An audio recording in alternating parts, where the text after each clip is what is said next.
Aquest proper mes d'octubre, la sociovergència vol abocar 5 milions d'euros en forma de sorra i espigons per intentar revertir el procés natural de les nostres platges.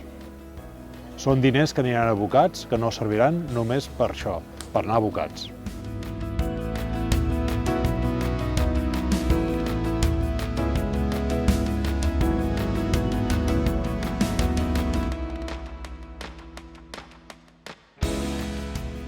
Premià ha de deixar de créixer. Hem d'evitar la requalificació de transmesa i metal·logènia per evitar la construcció de més pisos.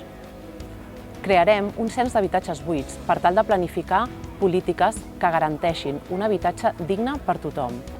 Activarem polítiques locals reals i efectives per contenir els preus dels lloguers.